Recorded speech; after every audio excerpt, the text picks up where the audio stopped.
Hello, guys. Hope you're doing well. This is TJ, and you are listening to Beyond the Ring podcast. And this is my review of AEW Dynamite and Smackdown. So, first of all, we will get into the Smackdown show. So, before we get into the review, please be sure to like this video, share it with your friends, and subscribe to my channel for more wrestling content like this. So, without any further ado, let's get into this review then. So, the Smackdown show, this was a major improvement from last two weeks, I would say. And it's like this, like if whenever that Roman Reigns storyline changes in a major way or something, the show become automatically interesting, and that was the case. I will not be I will not be saying that Roman Reigns is the factor for the SmackDown show to improve, because we have been seeing Roman Reigns every single week. Like last week as well, we have seen. 2 weeks ago, we have also seen. But last 2 weeks show, I was like, they are really kind of. I thought about that. I felt like they are really in the path of Raw. Monday Night Raw path, because they didn't have any booking decision well, and they're just teasing and teasing what's the Roman situation, and they're just not figure out who's going to challenge for the Universal Championship. So now this show actually had some pretty kind of a clear idea. You can see that who's going to challenge. So we discussed this show then. So the show actually began with Roman Reigns and Paul Heyman right out of the bat. And Roman Reigns tells that he wasn't feeling happy last week, but he's happy now, because now that his brothers are cousins are challenging for the tag team titles, and he demands Paul Heyman, the special counsel, to bring Usos down into the ring. So they come and they says that they are excited, and they are gonna become 7-time champion.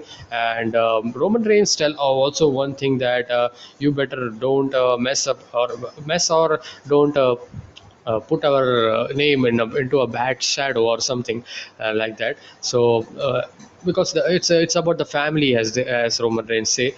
And I don't want to. And as he was stating this, he was happy, but he was thinking about, like, they should be winning the tag titles, or else that would not be good for the family, and for the whole family that's been watching watch could be watching this match actually. So that's what Roman Reigns said. So they actually were very confident. Usos were very confident they would be becoming 7-time tag team champions, they says. So we get into the first match, which was for the tag team titles, and I actually was very excited to see them, because Rey Mysterio and Dominic Mysterio winning the tag team championships, and they are the best babyface we got.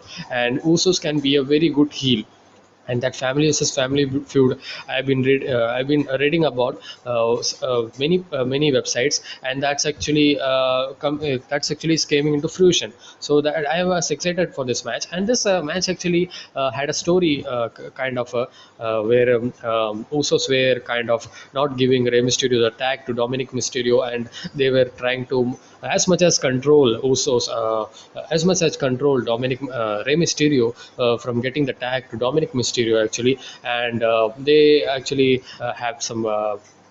they actually had some power bombs, their usual moves. And this was a match, kind of a control type match, I would say. Kind of a this was not a kind of a back and forth match early on, I would say, because, as I said, they were controlling Rey Mysterio. But it was nonetheless good to see babyface getting that sympathetic thing. And it never bored me actually, this match, or it never dragged on that much, I would say. But this was a good this was a oh, I can say this was a nice match to begin with, and I was into this match. And the ending, actually, we saw that this was a very controversial ending, and this led to another thing that's I'm going to discuss. Ending in we saw a tornado DDT on Jimmy, and Ray hits a running seating senton to take Jay down on the floor, but walks into a super kick from Jimmy Uso, and back in, Jimmy hits Dominic with one as with that 619 as well. And but Dominic grabs a roll up, and he referee actually mistakenly counted three, as as both shoulders were not on the mat actually. Only the one shoulder actually came back after the 2 count, and ref didn't see it actually. And Michael Cole actually called as it's not kind of thing. And I was thinking, is this a botch or something that's happening? But they played out very well. They played out this as a storyline. I think this was destined to happen. That's why, yeah. I thought about this was not destined to happen. This was a very controversial botch finish that they had, but they turned it while Michael Cole was saying. But then Pat McAfee said also supported Michael Cole that their shoulders were up, and then WWE also then announced that their shoulders were up, and that situation actually played out very well. Roman Reigns was watching in his room, and in his locker room, and he actually demanded Paul Heyman to bring Jey Uso and Jimmy Uso, and this was the end of this storyline actually. And then we get to the interview with Seth. Uh, Seth before this, yeah, before this we got the before the sit down interview with Seth Rollins, we got as Roman Reigns asked upon Paul Heyman to bring about the Usos, and he mocks Roman Reigns actually. Roman Reigns actually mocks Jimmy, kind of saying that, uh, stating him as a stating Jey Uso as Jimmy Uso. Roman Reigns was doing that, and Jey Uso said, "I am Jey Uso," and Roman Reigns was just mocking him because Roman Reigns is telling them that he just doesn't care about Usos actually. And that's in his mind. He just want to be Roman Reigns want to Usos to be the lackey of him, just to have that universal title around his waist. That's what he's hoping for, kind of. That's why he wants Usos to be around him. So that's why he doesn't care about Usos. And Roman Reigns actually said that I don't want to be like you would be called, like which one of those you are, kind of. Which one of the Usos you are, because they actually look very similarly, so have similarity. That's why they and that actually was very good. And then we and Jimmy also actually understood what Roman Reigns was doing, and Roman Reigns finally told that you fix the situation at this night, because the way you were so confident to become the 7-time tag team champions, and you are kind of putting our family names into the mud, and that's not good. And I want this kind of situation fixed up. Go to Adam Pearce or Sonya Deville or something, Roman Reigns says. And this actually played a pretty interesting situation. I thought about that. This would be like maybe Jimmy Uso would be maybe aligning with Roman Reigns, or kind of acknowledge me segment, like in the last in that maybe heel turn or something I thought about. Or maybe Jey Uso would be attacking Jimmy Uso, kind of I thinking. But this was interesting situation going on. And then we saw the sit down interview with Seth Rollins, and he just didn't said anything about attacking Cesaro. They show us the video package of attacking Cesaro, and this storyline actually is very slow, and I'm not interested to see that much again this match, because would be a good match. But Seth Rollins, he's a kind of overshadowed in SmackDown. I wish so. If Seth Rollins goes to Monday Night Raw and draft, that would be a better thing. If they wish to do Roman versus Seth Rollins in SummerSlam or something, then better do it. Or maybe you can make it in in Survivor Series or something if you want. But because Roman Reigns and Seth Rollins. These are the two big stars in SmackDown right now. Rey Mysterio is the big star, a big name, but he's not the young guy you can see. These are the two big stars, or the future stars, you can say. Roman Reigns will be eventually going to Hollywood. I would say that, but he has told about that. But for a future like 10 years or something, he's ain't going nowhere. I think so. Seth Rollins will be sticking out with the WWE, I think so, and they are considering him as a top guy. And I don't. Kind of Roman Reigns is overshadowing Seth Rollins storyline and Seth Rollins as well. And if they want to do something with Seth Rollins and Roman Reigns, they better do it then. So if they want to wait it down, kind of. Then there will be that will be late actually, because his storyline is not interesting. Seth Rollins' storyline is not becoming interesting, and that's what my thought is. And so, if you're because the draft would be coming in October or something, I think so. The draft happens that time. So Seth Rollins going into Raw would not be kind of a bad or something, I would say. Or Roman Reigns going into Raw or something, that would also be not bad. Maybe because now Roman Reigns is kind of a 2 to 3 years kind of thing in SmackDown. Yeah, 2019 SmackDown moved on to Fox. Ever then Roman Reigns came to SmackDown. So I think Roman Reigns going into Raw as well would not pretty many dream matches we can say with the heel turn that he had got. So that's my thought. And Seth Rollins didn't say anything about the attack that he did, and he takes the mic off and throws it off to Kayla Braxton, and just the setup that they shown kind of a very big interview or something. Nothing was there. And then Chad Gable comes, kind of a okay segment, talks to Street Profit, kind of a there I would say Street Profits that how is now the kind of liking what they were doing lately, and their character, their angle of splash and all is not doing good. Their wrestling skills they are he was talking about you are losing about 6 inches of losing of your frog splash and all, and that kind of as he was talking about. And Usos complained and then this was a segment, and they didn't care about that much, and they said we didn't want anything, that this is hard no, you are the coach or something kind of, we don't want the announce, we don't want any help or something, and they goes on. And now Otis is pissed on, no, sorry, Chad Gable is pissed now. And then we got to the other segment with Otis complained to Adam Pearce and Sonya Deville, and Pearce says the result of this kind of it be declared at the end of the night. And then we saw a random matchup, Liv Morgan versus Carmella. Well, while seeing Liv Morgan, I think about that Riot Squad, and I think Liv Morgan would also be released. Maybe I don't know. Hope she gets that push. And she had a promo as well that she would be the one who would be making Carmella the most beautiful with her boot, and Morgan and Carmella match. And this was an okay match, I would say. Nothing to say about. And Carmella is very good, I would say, in wrestling skills, and she's just having that squash matches. And I want her challenging. I'm not a very big kind of Carmella fan. If you think about, I'm not a fan of, or I'm not saying about she has eyeball catching looks. That's why I'm telling. No, I'm not telling because of that. She really is good in wrestling, and she really has that plays that character very well. And her psychology and her moves and her trash talking and all it's on the point. And her submission is more than very convincing actually, that code of silence. And making having a match with Bianca Belair would not be a bad decision after Bailey's match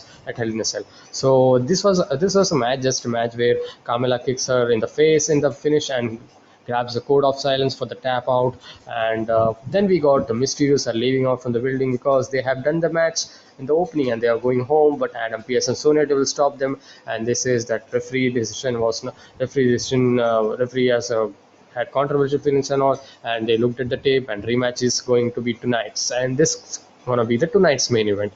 And when I actually thought about that, I mean, I kind of had an idea maybe would be repeating this main event again, this opening match again, tag team championship. I didn't have any kind of a bad kind of a feeling or something they are doing this stuff again, because this is a one-off episode, and if they were doing like for next week or something, I'd be like, no, man, they are just dragging upon. That's why and I was glad because they didn't push it to next week, and they are doing this. They have done this week, and that match was better than the opening match, I would say. I would discuss about that. So then that actually made Mysterios and Dominic Mysterio says, and we accept the kind of he nods, and they go back to the locker room then. And then we have Bianca Belair coming to the ring, and they have a chat. And Bianca Belair says that this is such a long promo, and about her SmackDown Women's Championship reign, she's doing good. I mean, she's doing good as a baby face, but her opponent's Bailey match, the storyline is not playing that much very good.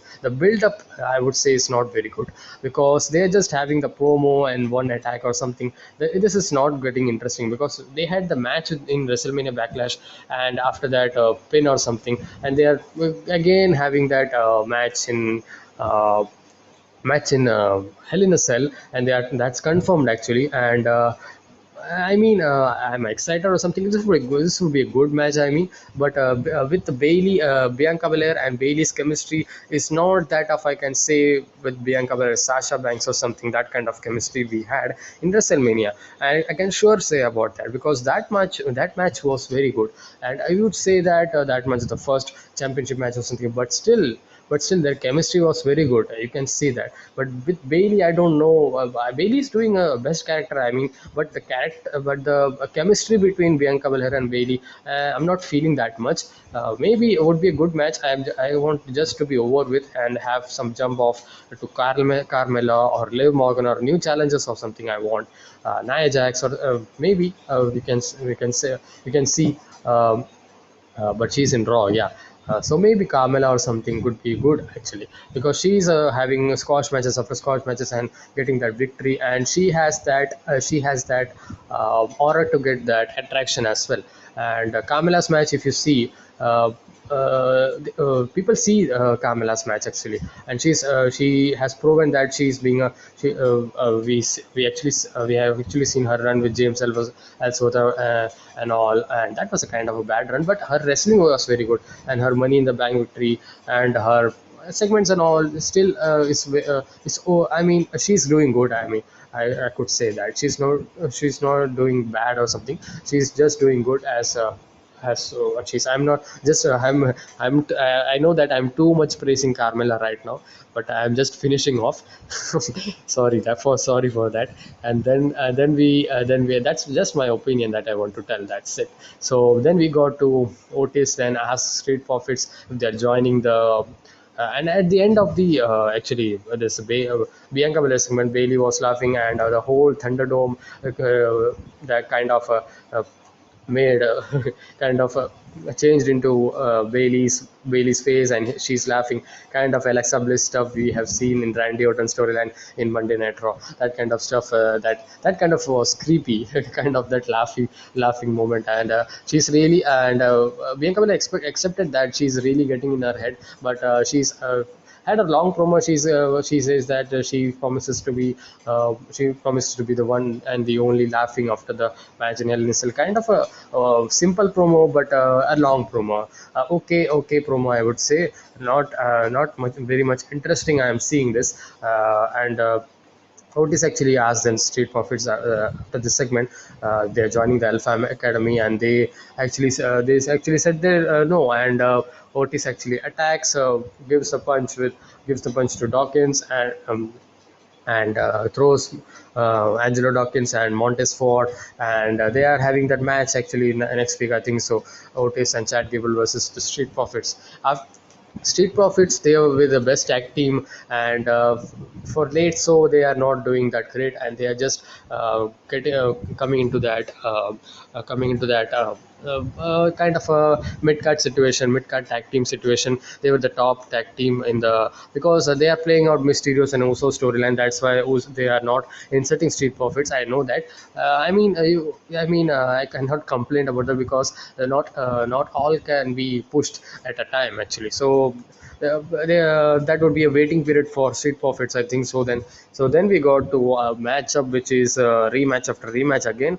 King Corbin versus Shinsuke Nakamura. Ever Shinsuke Nakamura introduced that Rick Books and that King of Strong Style promo, King of Strong Style gimmick actually, that New Japan gimmick. I like that. That started first week, that was good. Second week actually okay, good, and they are doing just that over and over. Like last week we had match with Chad Gable, that was out of nowhere, and then we got again this match, and this time Baron Corbin took the victory, and this was a kind of 1 minute match or something where in the finish, we saw a arm breaker sends Corbin to the rope and to the floor, where he drops Books with a clothesline. Books was standing, and back it goes, and Corbin pulls Nakamura down by the hair and cradles him to the cradle pin he got, and he became king again. So after that, Rick Books actually clothesline him, and Shinsuke Nakamura didn't hit the Kinshasa. I thought about he would be hitting the Kinshasa, but he lost this time. Shinsuke Nakamura lost this time, but I think so. Shinsuke Nakamura is gonna turn heel, and they were trying to make him a face, but will they change the music again? I don't know, because that music actually suits him, and the babyface run is doing good actually, and Shinsuke Nakamura is not doing anything, and I think he would be a very nice fit for the IC Championship picture, a very good babyface. I want him to get away with this Baron Corbin stuff, and now if he's kind of if I mean, I think so he would be having again match. I mean, putting the king of that crown on Shinsuke Nakamura would be better to have than King Corbin, because King Corbin has like for so many years and just doing nothing, and having that king gimmick with the IC title picture, Apollo Crews would be a great, I think so. Would be a great babyface. I don't want Nakamura or Baron Corbin again.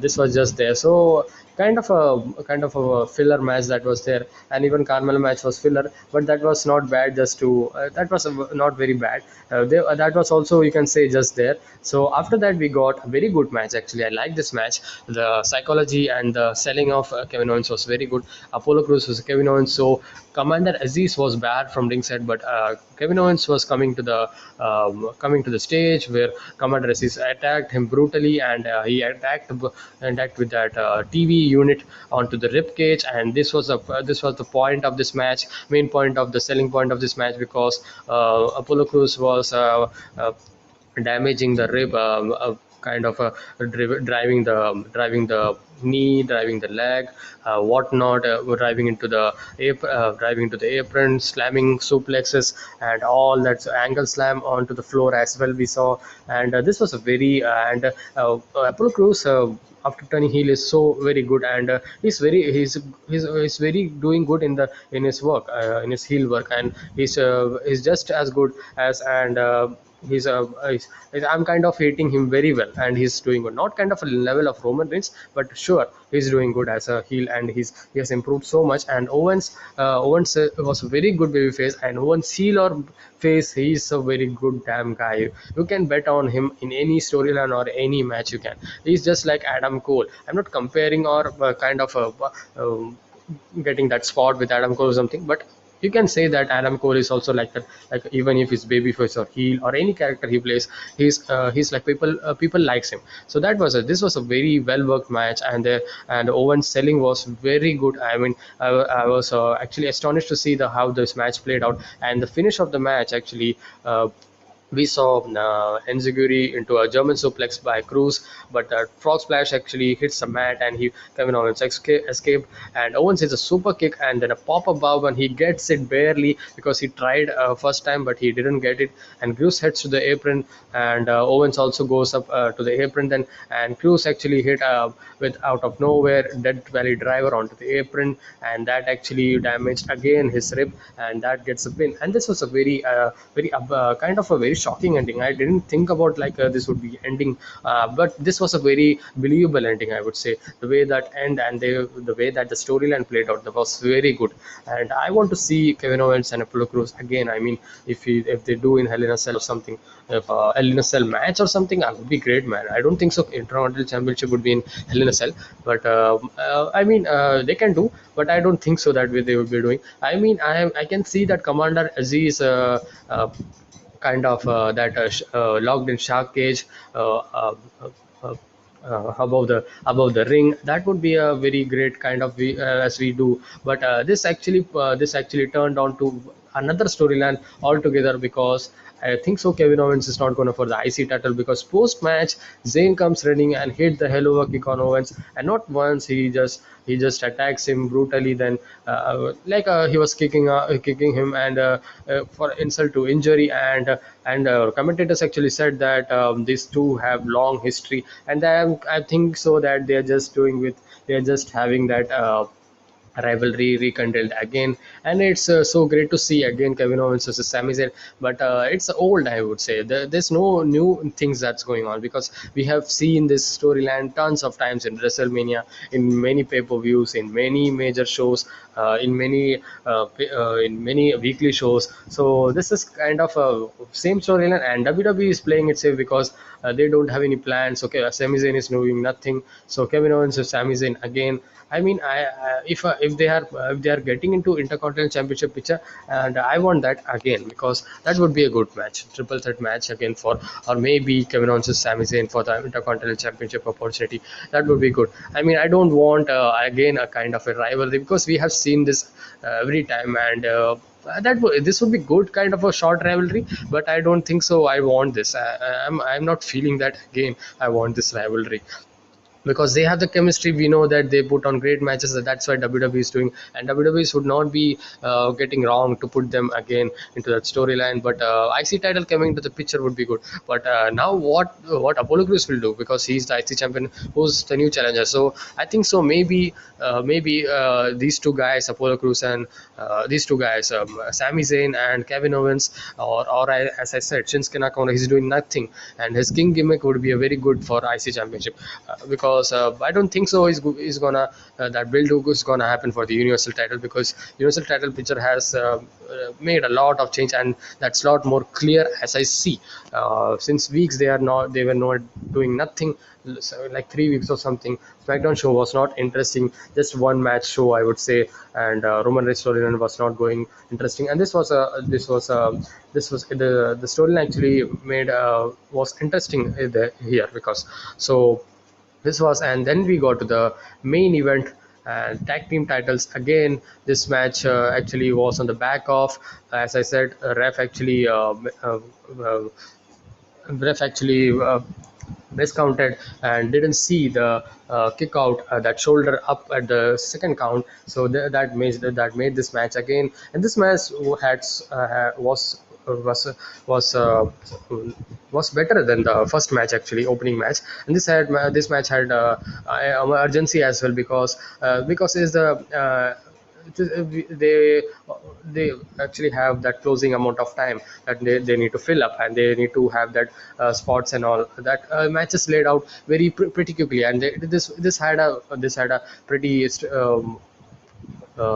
great near falls, and we saw kind of urgency from both the teams, and we saw neck breaker, back suplex into a neck break, belly to belly back suplex into a neck breaker, and then we saw Jay hammering away on Dominic, but getting rolled over into the corner.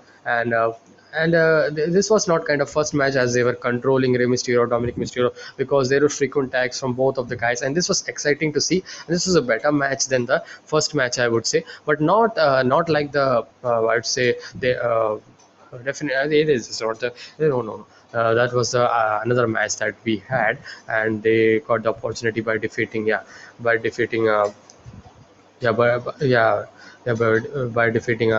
Street Profits, actually. Yeah, not at the level of that match, but this match was very good. I would say this match was better than the better than the opening match, actually. So this was the ending of the show, actually kind of turned around so quickly, and it actually puts a light on what's gonna happen. And the situation that's gonna happen is the ending actually had Reigns, Rey Mysterio and Dominic Mysterio were kind of a way they were where they were kind of having that victory going on, because at the last we saw her Hurricane Rana takes Jimmy down, and then we have sliding splash to crush him on the floor. And back in the 619 connects by Dominic and goes up the top rope. But Roman Reigns and he was going to finish because Jey Uso was outside and Jimmy was the one who was taking the beat up. He was taking the beat, and Roman Reigns was clear that they're gonna embarrass the family again. So Roman Reigns crashes and comes, and he just hit the one punch to Dominic Mysterio, and he assaults him brutally with a. He then assaults Rey Mysterio, sending him to the barricade, and then he sends Dominic Mysterio, and Dominic Mysterio was the one who he actually attacked the most, and he actually attacked with the steel steps actually, and hit with the steel steps, and then he had that spear, the Rey Mysterio. We had that spear as well for Rey Mysterio. So the scenario, I think so, would be they can play out two scenario here, and you can easily by looking at say that either it would be Rey Mysterio or Dominic Mysterio. What I want to look at it, if Rey Mysterio versus Roman Reigns match happens in Hell in a Cell, that would be great match because that's kind of a you can say not a big not a kind of you can say David versus Goliath because that's not kind of big show versus Rey Mysterio, but kind of you can say a strong baby face with a strong heel, and that would be a perfect booking if you can do. And Dominic Mysterio by Rey Mysterio's side actually. But what's the tag team situation then? And I mean, they are not they don't do they actually don't actually the one are the days when all the titles actually are defended in pay-per-view. They may be not defending the titles in the Hell in a Cell actually. So maybe. And the second scenario we can see is Dominic Mysterio versus Roman Reigns. But I don't. Dominic Mysterio is a stronger babyface than Rey Mysterio because as Rey Mysterio was being attacked, I was so much angry. But when Dominic Mysterio this kid was getting attacked by Roman Reigns, and he just ambushed him like nothing. Like he was just ambushing him, and he just didn't do nothing. And I felt about him, and I think the way the storyline that they played out, they attacked Dominic Mysterio. Roman Reigns actually attacked Dominic Mysterio more. So the way that's, if you see, the straightforward way would be Dominic Mysterio versus Roman Reigns. And another thing is he's a young guy, he's a young talent, and he's up and coming talent. So pushing Rey Mysterio for that Universal Title Championship, you can have a great match again for giving that if Rey Mysterio would be at this age would be becoming Universal Championship, you can turn it around, making a selling point or something, coming into the title picture again, main title picture again. Would he be defeating the tribal chief or something? But I don't think so that I don't think so that Rey Mysterio needs that Universal title picture. If you think about deeply, if you think about the match, you can be getting a great match. But if you think about the experience advantage, you can say Rey Mysterio would be putting a great match than Dominic Mysterio. But I'm not saying that Dominic Mysterio don't have great match. We have great match. Seth Rollins match, that was a proof, and he can work it. And Dominic Mysterio versus Seth Rollins match was a very good SummerSlam match, and Seth Rollins versus heel character was very good, and that just proves that Dominic Mysterio can do and can hang up with big guys. So with Roman Reigns for the Universal Championship, that's the plan I am seeing, and I'm not kind of. So what's for the Jimmy and Jey Uso then? So I think so either Jimmy and Jey Uso would be joining with Roman Reigns, and the scenario I think that would be playing out is at the end of the show we saw that Jimmy Uso actually said that he's out, man, as he was putting guillotine on Dominic Mysterio, and such was the attack for Dominic Mysterio. I literally was angry and hated and was very sad actually after seeing Dominic Mysterio getting attacked after again and again and again. And Jimmy also said, "This is not how we work. It's out, man. Just leave him." Jimmy also had that sympathy, and he just doesn't want to be part of this thing that they are doing. And he's a nice guy that he wanted to be. So Jey Uso then was. Going to walk off with Jimmy Uso, was kind of getting out of the ring, but Roman Reigns comes to him because Roman Reigns wants him. Because if you see all of the championship victory that he has, we can see that interference is going on with distraction or the super kick attack or something. You can see Jey Uso is interfering, and Roman Reigns want Jey Uso, and they are going to have a match, not in a not in a hurry or something. In a future point, they are gonna have a match, and Jey Uso is gonna win the Universal Title Championship. That would be a very good storyline if that played out, but not now. Maybe in the future, maybe they can do again at WrestleMania or something. Roman versus Jey Uso, very good storyline if they build up, kind of turning on Roman Reigns, kind of that, not disrespecting him again, because all the work is Roman Reigns is very. I'm not saying that Roman Reigns is uh, just like a kind of a Seth Rollins heel, 2015 heel. I'm not saying that Roman Reigns is very dominantly booked, and his moves and his spear and all the things are protected. But Jey Uso has his helping hand, and he wants that. And Roman Reigns, and then and then Jey Uso looks on Roman Reigns, and I think so. By the look of it, Jey Uso is gonna realign with Roman Reigns, and he's gonna turn on Jimmy Uso, and maybe we're gonna get the match between Jey Uso versus Jimmy in the Hell in a Cell, and they're gonna have that their own thing. So that's put the tag titles situation on the hanging balance. So I think so they are gonna not defend the tag team champions at Hell in a Cell. So because if you see, not all the every champions are being defended in nowadays in the pay-per-views of WWE, because they are having the short pay-per-views, short 5 to 6 matches mostly, only, yeah, 4 to 5, you can say, matches, and that's good. WWE is doing good at that, and they are having 1 to 2 matches every pay-per-view. They are having really good matches. We had WrestleMania Backlash WWE title match was good. The Roman Reigns Cesaro match was good. Where the hell is Cesaro? And I think Cesaro, I don't know where he is. He's gonna be inserted into the Universal Championship after Hell in a Cell. Maybe they can do that. They can introduce him again, but. What's about for the Seth Rollins situation then? I don't think so. He's gonna be not in the Hell in a Cell card. I mean, the thing that's gonna be happening is it's only 1 week left. I think so for Hell in a Cell. The Hell in a Cell is on 20th June. So there's only one episode that's gonna happen next week. So maybe Cesaro would be returning, and they, because he's out for 2 weeks right now. So maybe he would be attacking Seth Rollins, and that would be making the match. And I just want to get it over with. And same with the SmackDown Women's storyline. I want Bianca Belair new challengers. Bailey Stan, man, I don't want to see him. I don't want to see her, because I'm not saying she's doing good, but just she's not having that chemistry with Bianca Belair. I think so. There's something that's missing. I think so. So this is the show, SmackDown show. I enjoyed the show because if you see, as I said in the start of the show, Roman Reigns storyline make it better. Hell, certainly Roman Reigns storyline make it better. But Roman Reigns is every week, but they actually spin it around an interesting situation, and they actually showed us that the situation that they are gonna play out, and this it's gonna be Rey Mysterio or Dominic Mysterio that's gonna have that Universal title opportunity, and rivalry going on for the Hell in a Cell, that match going for the Hell in a Cell, I think so. And that's pretty good, and that's good booking. And Rey Mysterio and Dominic Mysterio both great babyface, while Roman Reigns is a very great heel, top of the game. So I mean, that would be a very kind of a very nice opportunity, and uh, nice kind of overcoming the biggest superstar of WWE. Not in the size, I would say, in the accomplishment and the career that he had. Rey Mysterio had one of the greatest luchadors of all time. So yeah, so that's it. This was the show, and I didn't like the King Corbin Shinsuke Nakamura match, but I did like the two matches, the main event as well. I liked the angle that played out. I actually hated it, and I actually believed, and I said that was good. And the match, Paul versus Kevin Owens, that the finish and the storyline, that was very good.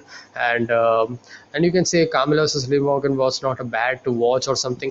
It was just there, and King Corbin Shinsuke Nakamura, even though it was there, but it was not long, and his music is entertaining as hell, right? Rick Books hitting it, and Rick Books hitting it is interesting. So that's it. This was a major improvement for SmackDown show, and hope they continue to do it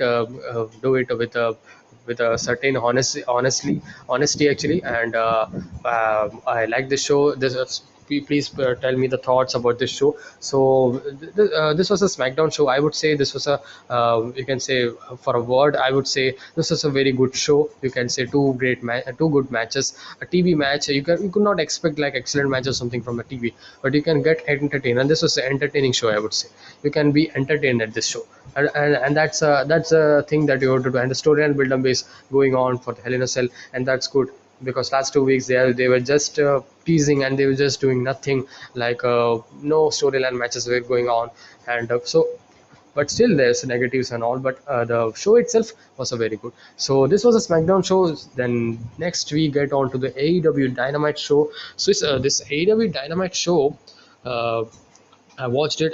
This was a okay show. I would say it's a good show. Okay to good show. I would say not the Dynamite that we've been seeing with some weeks, because certainly I mean slightly improved than last week. I would say last week's Go Home edition I didn't like that show that much, but but we as we see since 1 to 2 weeks we are seeing that Dynamite is not holding up that much as good as in weekly, you would say. And Impact is really in my radar, on my radar, and they are doing greatly, and they are really great actually.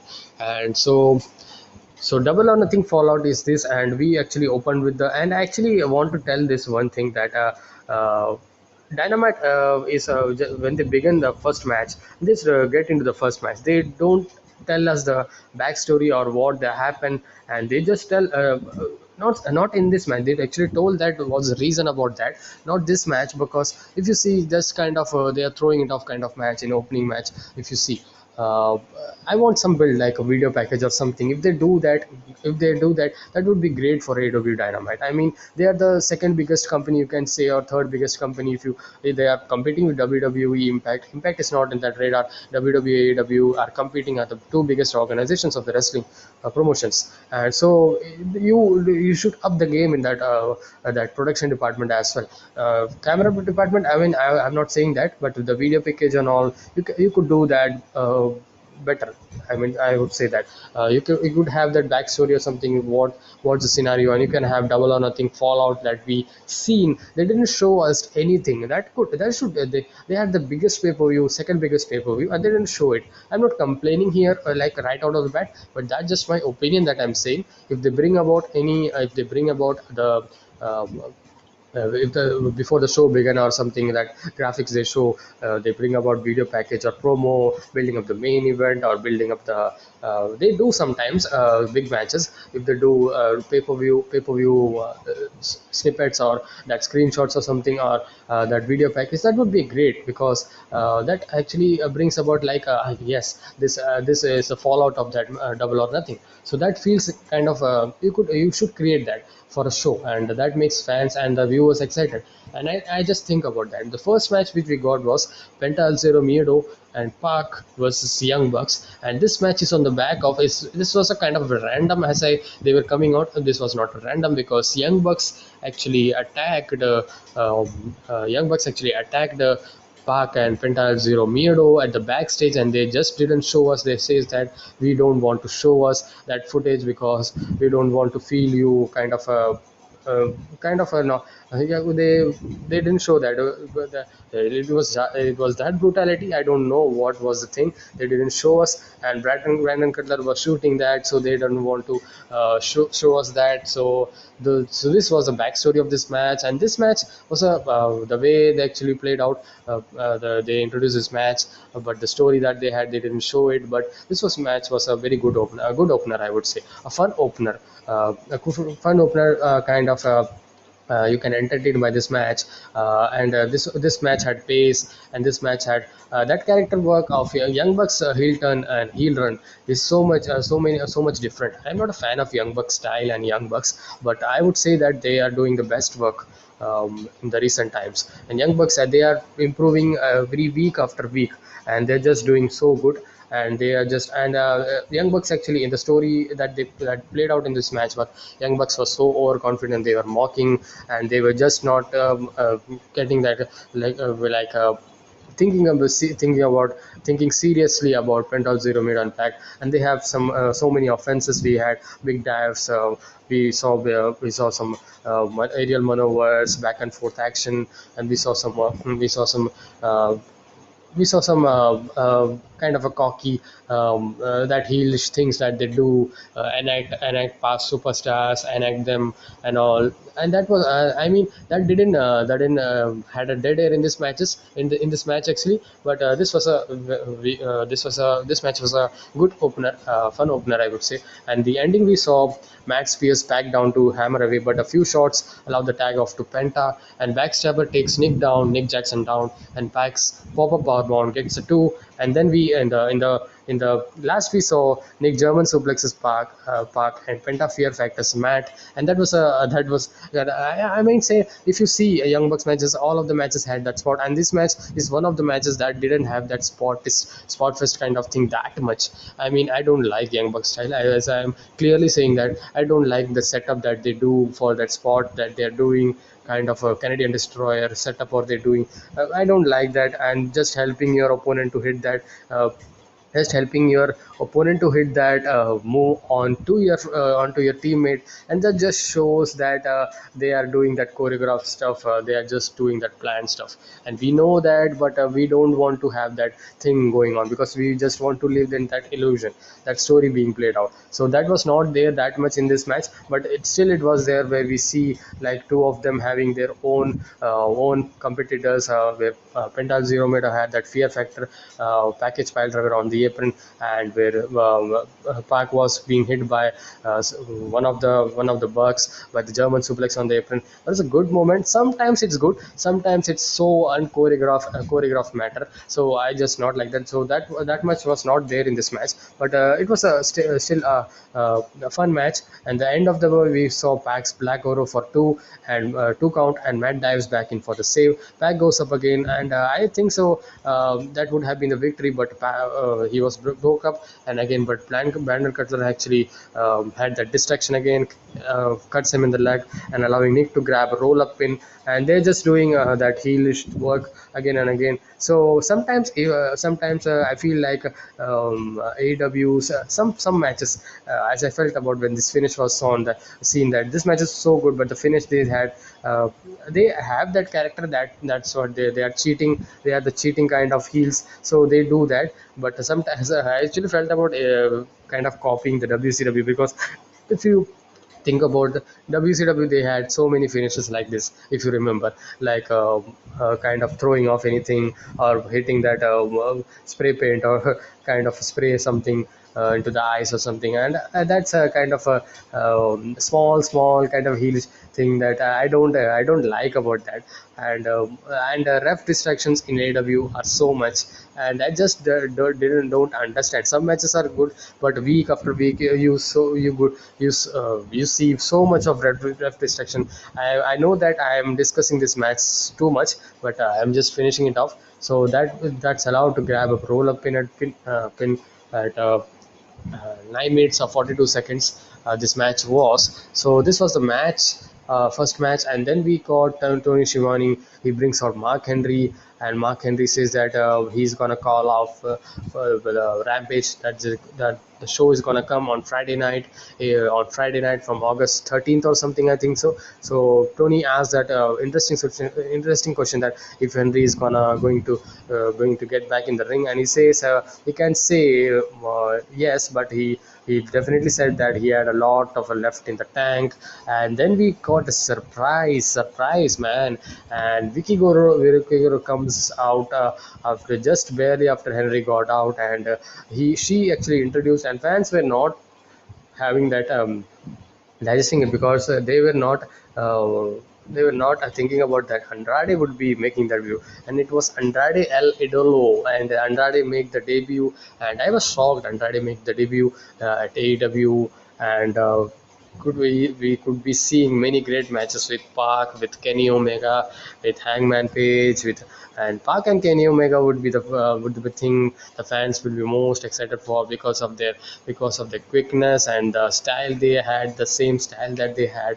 So that's what I think. And Cody versus Andrade, that would be so much so much dream matches that we are going to get. And he says that he is the future of AEW, and he's going to be the new face of AEW. And Vicky Guerrero just yells to the fans to have some applause, and that was it. And this was a great shocker. So Andrade coming to AEW, nice. And I think all of the release superstars may be coming to AEW in Impact. And after some anniversary, you can get, yeah, yeah, all out point. Because those who have released right now would be the 90-day non-compete clause would be getting over, as I see, in all out time in September. So that would be a great time to have been to see WWE stars getting to the AEW ring. So then we saw QT Marshall, Anthony Ogogo versus Cody Rhodes, Lee Johnson.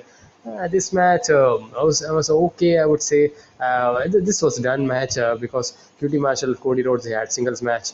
We had Anthony Ogogo, Cody Rhodes in the double or nothing pay per view. That was good, but it was not better than QT Marshall match, I would say that, in the Blood and Guts. And we had Lee Johnson, and Lee Johnson is with Cody Rhodes, and that factory nightmare family that they had there is in the group. And this was a good match for Lee Johnson, worked very well, and Cody Rhodes as well.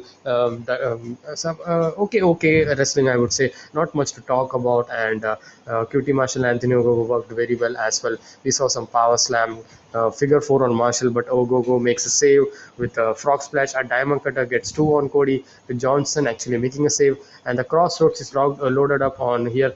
And Aaron Solo comes up and have a discussion. So this I'm saying. So every match, every weekly episode, they have too much distraction. Ref doesn't see it. That makes the disqualification. And they just say that it's not happening because we don't do DQ, but that's a DQ there, and ref doesn't see it, and that's the angle they are playing out. So this was another that we saw. Gogo punches Cody out, but ref was distracted, and Marshall actually gets a pin, and Marshall actually racks upon that he's got the pin, and kind of that. And just there, I would say, I would just want to get this over with. I just wanted to see this match again now. And post match, as I said, Marshall shouts at Tony Schiavone about how he told him so that he's not good or something. That, yeah, just there, I would say, I don't want to discuss it. And we look at then the Inner Circle video package winning Stadium Stampede, and Inner Circle is out in the ring for this celebration. And I think that last week thing that they had, that just wasn't necessary, because if they were going to win, they would have that backstage promo or something and just get over it. But they had just bragged upon so much in that episode of Dynamite, and this was a kind of a same as well. And there's just all of them had their own views on the match, and they just tell only one thing, that they're just not. I will say in one word, this promo was, they are saying that they are not over with Pinnacle, and they are not over with each and every member. Where Santana and Ortiz were going with that FTR kind of rivalry, tag team rivalry. And we are seeing that Sammy Guevara would be going with that rivalry between Wardlow, I think so. Yeah, Wardlow and Wardlow. There's a breaking news here, because I actually missed upon Wardlow and what's his name? I don't remember his name. Yeah, Jake Hager, Jack Swagger, Jake Hager. So Jake Hager actually challenged Wardlow for the MMA cage match that he is not defeated upon in anywhere, and that's gonna be in 2 weeks, as they're saying. They didn't have any graphics or explanation or something on that, but they're saying that 2 weeks. So maybe next 2 weeks. I mean, it's on Saturday. That's Saturday Night Dynamite. So I'm not into this timing change, man. Just so bad seeing this kind of time change every now and then. They just stick around one time and one day, and just having that different time. And I mean, they actually are moving on to TBS. That's why I think so. And yeah, TBS, they are moving on, so that's why they are doing it. So Jericho is also as isn't done with MJF, so they actually are going to have the singles rivalry going on, maybe family kind of rivalry. I'm finished seeing this, because the rivalry, they had that pinpoint, that trajectory is that that ceiling has that ceiling has been pushed actually, and that ceiling has been touched by both of them, and both of them had many two gimmick matches actually, that blood and guts match, and then we had stadium stampede. That's the conclusion of any the rivalry actually, and that would have been the conclusion. But the interesting situation, if what for inner circle would be inner circle going part ways, having their own tag team title runs or something, and they're just doing that, or maybe I just wanted to know. I don't want to see this, but maybe they are thinking about inner circle versus pinnacle again, and they would be doing that big heel turn of any member from inner circle. I think so. I'm making the heels looking the would be the top team of AEW, and you cannot be the two teams to be the top at a company. So that's eventually inevitable, and that's gonna happen in 1 month or so, I think so. So anyone that the storybook ending would be that good storytelling ending would be kind of a heel turn or something. That's I am kind of a small smell that that's coming. So maybe. So I'm not so excited for this again this feud, because we'll see how this goes. We will see how the MMA cage just want to, maybe they just want to lure new fans, MMA fans, into the wrestling community. That's why they are doing. And then we saw best friends and Orange Cassidy standing in the backstage, and they say that they are not over with Kenny Omega, and they are going to come back. That's it. This was a segment, and then we go to Kenny Omega and Don Callis, and Alex Marvis actually asked her about, and they are going to have some conspiracy getting released next week. Kind of Sami Zayn stuff. I think about when they said about the conspiracy. What conspiracy I don't know, because they actually Kenny Omega actually retained the championship. What conspiracy I don't know what the hell, but they are gonna blow some conspiracy, and they're gonna show some conspiracy footage. They're just tracking the footage, how it is looking, kind of something. I'm just gonna have something. And Alex Marvez then asks, you are gonna defend for that title for 2 weeks, and Kenny Omega is just about not interested in Jungle Boy, and he says that he likes him, but he's not the Jungle Man. I'm the Jungle Man. And they just enacts his tune, that music theme song, his the Jungle Boys theme songs, and that's pretty good. That's my new favorite theme song right now. And then we got to the Jungle Boy Christian Cage versus Private Party matchup, and this match was on the back of that we saw in a segment that after the Double or Nothing that they had. I actually saw on Twitter, because the Private Party actually was attacking Christian Cage, or Christian Cage was congratulating Jungle Boy. So Jungle Boy then saw this, and Jungle Boy actually had the tope suicida on Private Party, and that made this match Hardy Family Office, Private Party versus Jungle Boy and Christian Cage. This was too much control, and it was just too much control. At the beginning was early, was good, some type of, but after Christian Cage tag, that this was very slow matchup, very slow matchup. But this was the one of the weakest point of the show, and that kind of like, I don't want to see this match, kind of, that's what I felt. And this was a long match, 10 minutes or something, but it felt longer than that. And in the finish, it got some pace actually when Jungle Boy tagged in, and he had some showing. And actually they had that in the finish we saw Jungle Boy picking up the victory with that snare trap, that lock, that face lock, kind of submission that he's doing. So he has his submission as well. So just to get him over to that. He's going for that AEW World Title. If he's believable, he's sure believable. But I want some build up next week, some kind of promo between them. If they are not doing, just having a match or something, for just to have that no interaction or something, that would not be making this match interesting, because this is the biggest baby face, one of the biggest baby face of your company. And I don't know why, I don't know why would they not do some kind of face off or something. They didn't announce it, but I just want to see that, because they just have that Casino Battle Royale number one contender. And after eliminating 20 man, so that's pretty so this was a okay match, just to have Jungle Boy shine through. And Christian Cage, ever since he came to AEW, he's just having that uh, kind of getting over the young stars. He just want to elevate new superstars kind of, and that's a deal I think. And I think so that's what he's doing. But when he was came, I think about that he would be having some TNT Championship picture or something. Would be going for that AEW World titles actually would be going, but as we see now, he's doing that kind of stuff, that kind of elevating new superstars. Excuse me, new superstars kind of, that's he doing.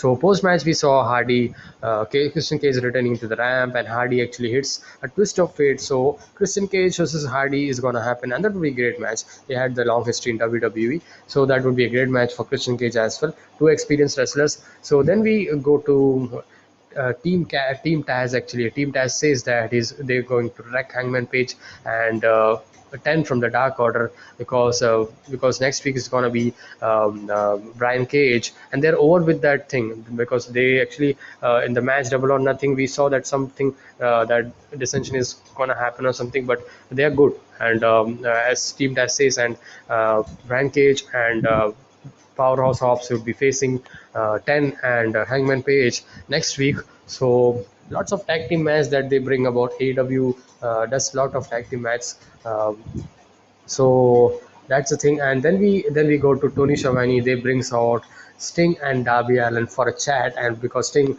having his 6 years debut return actually, and his return to the ring, as well as having that performance. Great performance of his lifetime after the WWE injury that he had after 6 years, and he actually pinned Scorpio Sky, and this was a great match. I loved that match.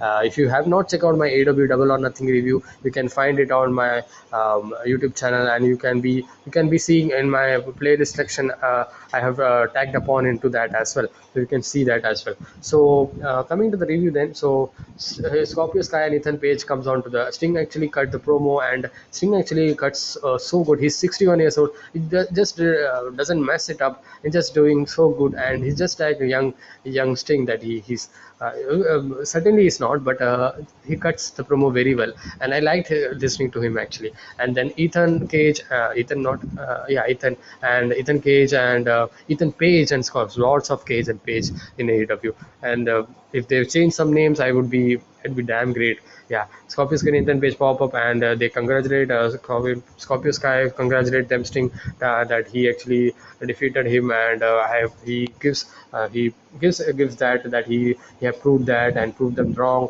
But he then turns on to Allen and Darby, and he says that you are just better because Sting is with you, and if you have someone other than Sting going, having your partner and having a tag team match next week, that would be. So they didn't say that who's gonna be, because Darby Allen was going to speak after that, but they didn't have that. They just they did. They didn't show us anything. That segment actually abruptly, and they just have that graphics, AEW graphic after that, and that commercials actually. So they didn't explain anything after the commentary, in the commentary as well. So I don't know what they were doing. Maybe a surprise opponent or something. Don't know who's it gonna be. Maybe they can bring about Dan Hussein, because they had that same kind of dark kind of thing. So maybe they would be making that just out of thought. I would say that that same kind of character Dan Hussein has, but I think he's signed with Ring of Honor, so maybe he's not going. Maybe he can. No, they are not having that relationship now. The Ring of Honor, they are not doing that much. Yeah.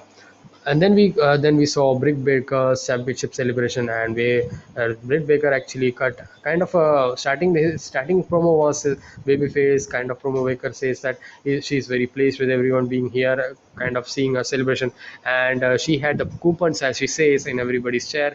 And because prior to this inner circle promo we had, they said that they have t-shirts that's being distributed free onto the fans of AW watching in the stadium. So in the stadium, in the stadium actually. So Britt Baker actually joked, and that was a good joke, and she actually said, actually never mind, because all the things that I have coupons have done, coupons I've collected, that's done by me, and I'm selfish kind of promo that she did. And that did work actually, and that pissed off the fans very well. And she promised that she will start a new era of DMD, and just DMD, she's just all about that, she says. And in the back we saw Nyla Rose. She's not very interested, and I actually think upon that maybe she would be the next, and she was the next, because they were going to have that little cheers up for that burger. But Nyla Rose comes and just thrashes that burger and just tops him off, just throws the whole burger, man. And man, you're wasting the food. You could have given me. Yeah, never mind. So then this was setting up Nyla Rose versus Britt Baker, and maybe I would be seeing Britt Baker's face turn, maybe because Nyla Rose is a good heel. Then babyface, and Nyla turning babyface, and Britt Baker turning face would be a good thing. Maybe could be good thing, because if you see Britt Baker. Nyla Rose having that Vicky Guerrero having heel run and all, that's great. And so I think so that's gonna play, maybe that's gonna see. And then we saw a random matchup where before that we saw Pac and Penta ask Eddie Kingston what was up for the save, because if you know, Eddie Kingston, Pac and Penta have their own rivalry that they had. And Kingston says in a simple word that their enemy are their enemy. And so that's clear. Clear. That's just it. That they just Pac and Penta don't want Eddie Kingston help, that he was saying. And just having that small brief segment there. And then we saw a very random matchup. AEW Women's Division, they have some 1 to 2 3 women that is built. Hikaru Shida, Nyla Rose, and like Britt Baker. You can say, yeah. Where is Penelope Ford? I don't know where she is. So some are good, and Bunny versus Red Velvet, and we didn't take her seriously that much. And this was a not very good match, just there. And I just didn't. This was somewhat long as well. I didn't like that much. And just to have that fill time. And then we saw Dark Order is fired up for John Silver's birthday, because Tony Khan, as he said that promised him to give him that title shot, but he's injured right now. So Evil Uno would be getting that opportunity, as John Silver said, you can take the opportunity. And John Silver of Dark Order is very happy. Man, when I just see this Dark Order, I just remembers Brody Lee. Rest in peace, man. And seeing that the kid, his kid actually sitting here there, that's make me very sad, man, by looking at him.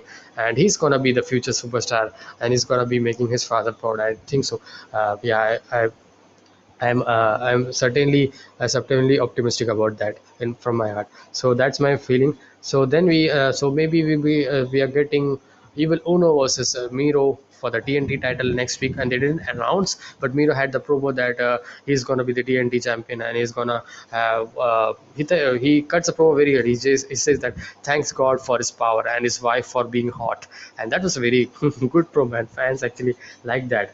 And maybe that's kind of a tease of Lana coming to AEW. I can see Lana coming to AEW and kind of helping Miro or something in a pay-per-view or something. Maybe that's gonna have that well. And I actually Miro Rusev had his best run in WWE when Lana had that Russian gimmick, and she was there, and that was the best gimmick of Rusev that was there. And after that, you could say that Rusev Day was good, but that was not kind of intimidating stuff there. He was comedic that time. So then we saw the main event, which I was kind of excited for to see, because this was a special match and bull rope match. Dustin Rhodes, he had that 23-year experience in the ring, and he had several matches that he had, bull rope matches that he had. And Nick Comoroto, if you know, this match actually played out because in the Battle Royal, Nick Comoroto was eliminated by Dustin Rhodes, and that actually frustration was took over by Nick Comoroto by hitting with that cowbell onto the Dustin Rhodes, and that actually lets him eliminated as well. So that made this match. So Dustin Rhodes versus Nick Comoroto, and this began well, but this was a TV time remaining match, so the build up was not good for this match. But if you see these matches, these table matches and gimmick type of matches, they should have some gimmicks, but they didn't tease or something. They just did kind of in a very hurriedly manner they did, and it was fast paced, and we have some many great many great sequences and spots, and Nick Comoroto have his blood just after 2 minutes or something after the match. He has his blood coming out of his head actually, and that's eventually that's gonna come out, and that's the thing I would say. But I would say that even though this was hurried main event or time or something, TV time remaining main event, but this was good main event. This was I think so this was 9 to 10 minutes or something. This was the main event, and in the finish we saw the result. I didn't like it. When I see Nick Koromoto, I'm actually thinking about Dr. Death Steve Williams. He just looks like him, and if you see him, if you have seen his matches, he also had that this kind of matches, kind of angry kind of attitude that he had, Dr. Steve Williams in All Japan and all. So he's gonna be the very big superstar, just kind of as I said, Anthony Ogogo and all, and he's gonna be good, very good. AW should push Nick Comoroto, and it's proven that he's very good in this type of matches, and he can hang out with some good matches as well. So he's gonna be great, and I am fan of him. I am fan of his work, and I want more of him in the AEW weekly shows. So this match I liked it, but the way they actually presented it, kind of in a speedy manner, quick manner, that I didn't that much like. But the match itself was good. The good main event, I would say. You can certainly be entertainment. It was fun, but the result I didn't like it. At result, we saw a low blow hitting by Dustin Rhodes. Dustin Rhodes is a face. Why faces hit the low blow, I don't know. And he hit the low blow. Maybe some faces hit the low blow. I mean, I can say that. But there's no story that you can see in this match that if Nick Comoroto hit that low blow on Dustin Rhodes, and then Dustin Rhodes hitting that low blow, that would have made sense. But that didn't happen here. Dustin Rhodes out of nowhere, he was just not wasn't being able to defeat this guy. So he hit the low blow and then hit the road. It's a bulldog, and the final reckoning on the cowbell for one. A low blow staggers Komoroto, and it's a middle rope bulldog to put him down again. And Rhodes gets him to that and tied him up into the leg, and he gets a pin. First of all, he low blowed him, and that I didn't like that. And the second of all, Dustin Rhodes didn't need the victory. I would say he's not gonna be the AEW championship in the near future. I'm not saying that he would not be in the near future or something. He's not the talent who is going to be the future of AEW. So certainly it's not going to be. He's just kind of going to be Jake the Snake Robert, not kind of a manager or something, but he's going to be turning out like Matt Hardy or something. Because Matt Hardy, if you see, he just have many great matches in WWE, but if you see in AEW, after that horrific injury that he had with Sammy Guevara, he didn't have any matches after that much. So I would love to see even Matt Hardy coming to the AEW Championship picture. But Dustin Rhodes, I don't think so. He needs a title. He had accomplished that, and he have that tag. If you do the tag team rivalry, that's more than good. If you say, I'm not just saying, and that's just my opinion. I'm not confining him to the tag team thing. You can certainly, but it's not the future. You can certainly say about that. So getting Nick Comoroto to win was the was a smart decision, that I would say, but they didn't do that because Dustin Rhodes took up the victory, and by a kind of a heel kind of a work that he did. So the ending of the match I didn't like it, but the main event itself was good. So this, if you say this, if this was a better show than last week, I would say. Last week go home show I didn't like that much, but this was a better show. They build it up something. There were some matches that were good. The main event was good, the opening was good, and then the segments that they had not was very good or something. Yeah, not many interesting segments or something, but they did set up some matches. And Jungle Boy Christian Cage Private Party, I didn't like that match. Jungle Boy moments were good, and that's a match that I didn't like in this show. And I just don't want to say that Jungle Boy was there, because Jungle Boy is the number one contender and he's in this match of the bad match. So, and QT Marshall, Anthony Ogo, Cody Rhodes, Lee Johnson. This is repetitive, and I just want to not to say. And the most surprising is Andrade had made his debut. So what's next for him? So I want him inserted into the AEW World Title picture right away, and I don't want him to go for that TNT Championship. TNT Championship. I want him go straight away. Maybe it's not be the wrong decision, but go for the AEW Championship and have some rivalry, long-term rivalry, could say. Yeah, we haven't seen that, like that things are not.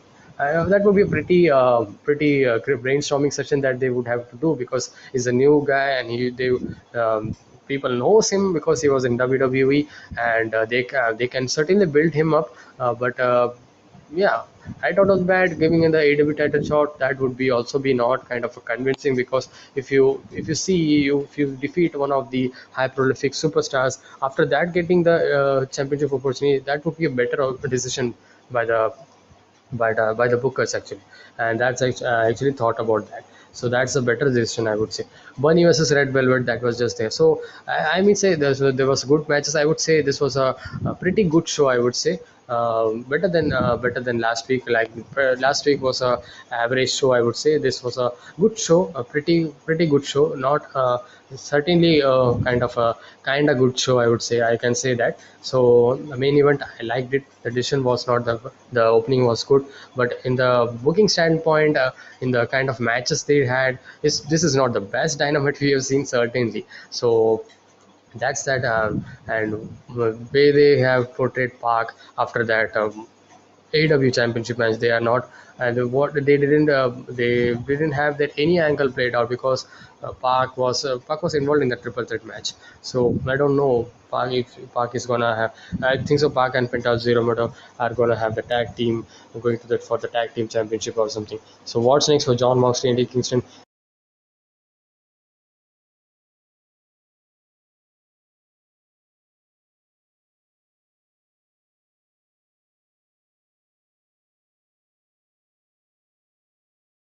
Big Show after Double or Nothing, Double or Nothing Big Show. After that, they are doing this. So they had that thinking around what to do kind of stuff.